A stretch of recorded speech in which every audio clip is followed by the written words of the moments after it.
A Michigan Republican lawmaker that is trying to ban porn is, no surprise, a gigantic consumer of it, or at least was. State Representative Josh Schriver of Oxford has called porn a scourge and has compared it to heroin, right?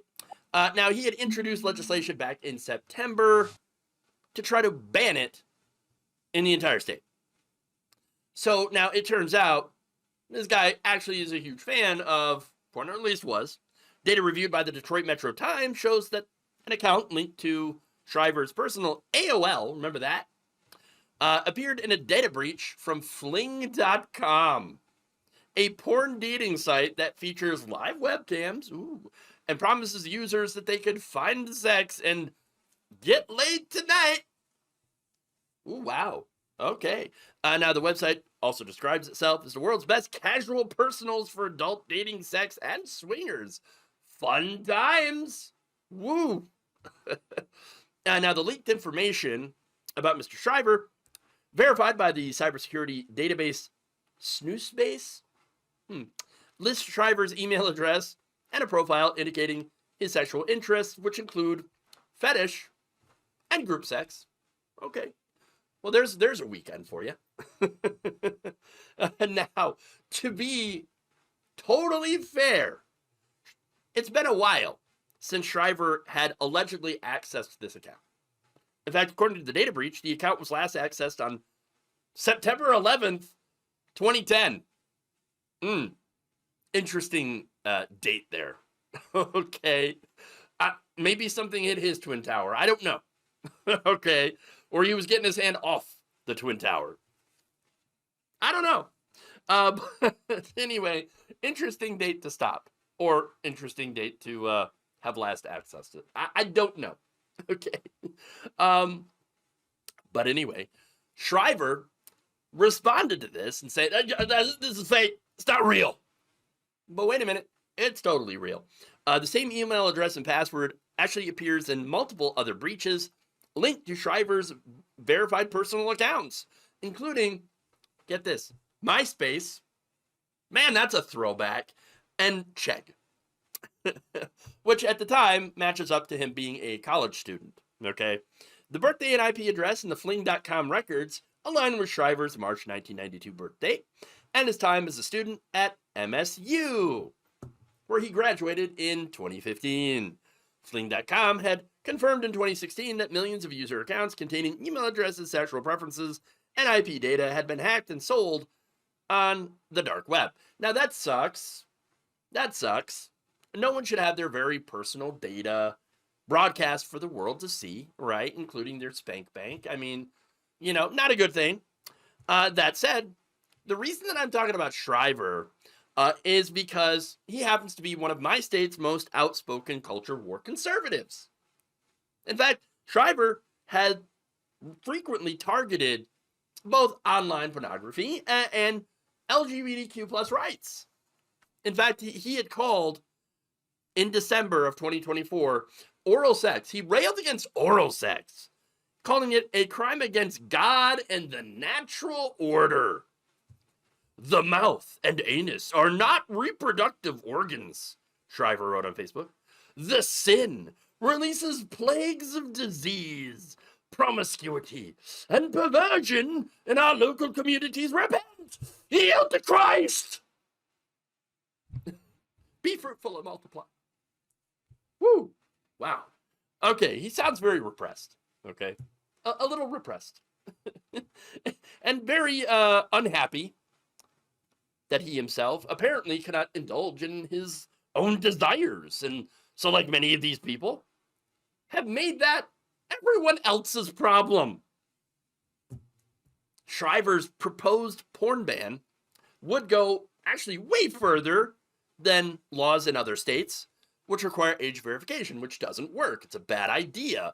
Good intentions, bad laws. Now, this, however, is just not not good intentions, bad intentions, and bad laws. In fact, it would basically outlaw all online pornography. Good luck with that. Including depictions or descriptions, and this is very telling here, of transgender individuals. Oh, so now we know what this is about. So this could be another one of those, one of his particular hang-ups. Okay.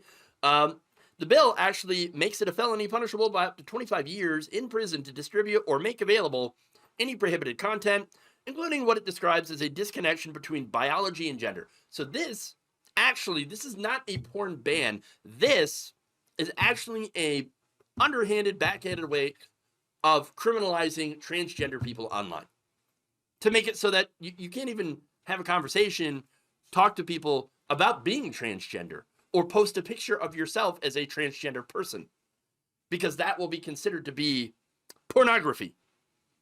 So I'm just saying. Now, that same month that he had railed against oral sex, Schriver wrote on X, quote, "Make gay marriage illegal again." Oh, okay, so he's going after the entire LGBTQ community. Okay. He also voted against bills, funny enough, banning child marriage. Wait a minute. So you're for child marriage. And closing Michigan's marital rape loophole, which provided legal protection to anyone who drugged or assaulted their spouse. So that's gross. That's who this guy is. All right, there you go. Now, once again, he claimed in an email to the Metro Times that these were forged records. Who are you? Who is this guy? Why would anybody want to forge those records? No one knows who you are, dude. Seriously.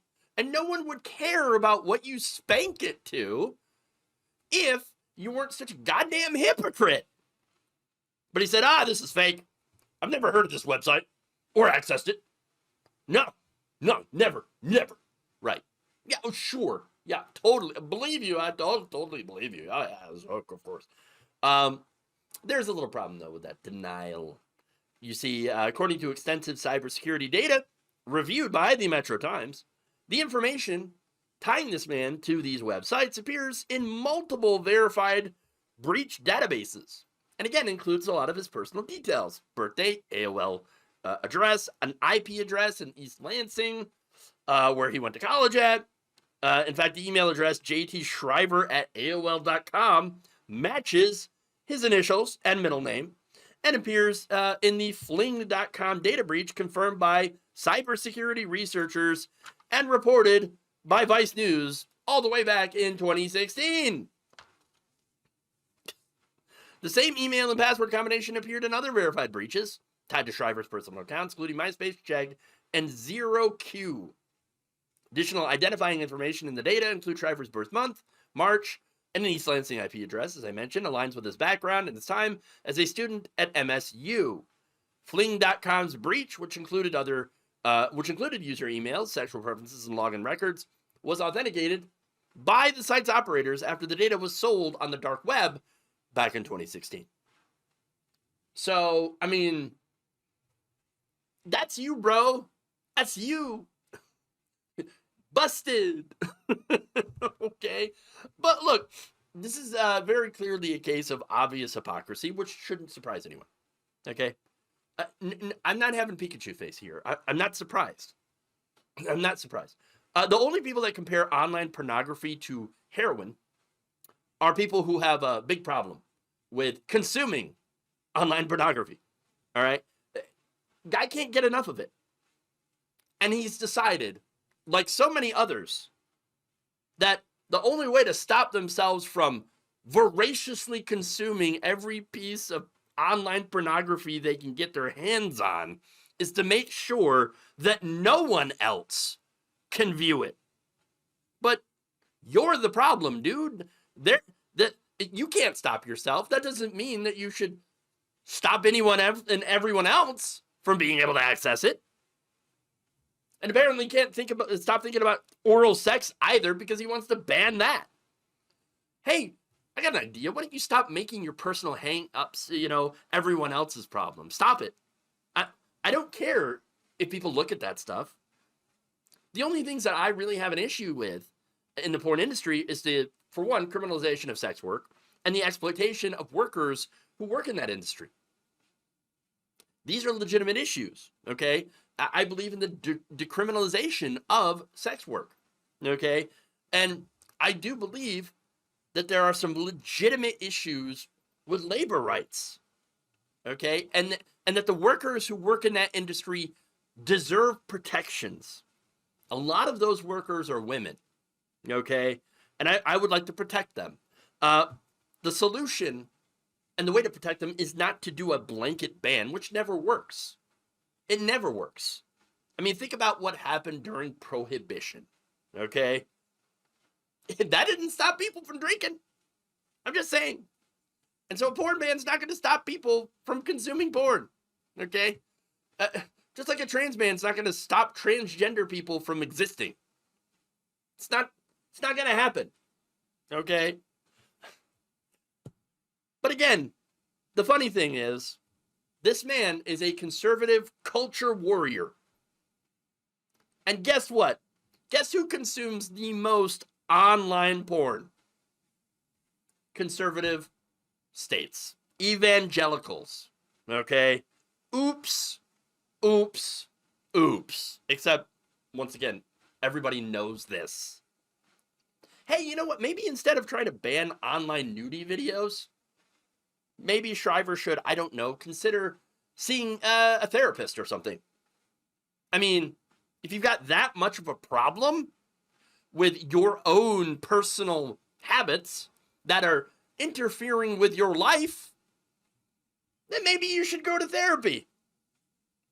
I mean, but of course, dudes would rather try to ban it for everybody than go to therapy. Thank you for watching. If you enjoyed this video, please like, share, subscribe, hit the bell icon in order to get notified whenever a new video is released. And if you want to support independent, progressive media through this difficult time where it seems like everybody is shutting down, you can become a member on our YouTube page, you can become a subscriber on Facebook, or you can go to my Patreon. It's patreon.com/Jeff Waldorf. Thank you.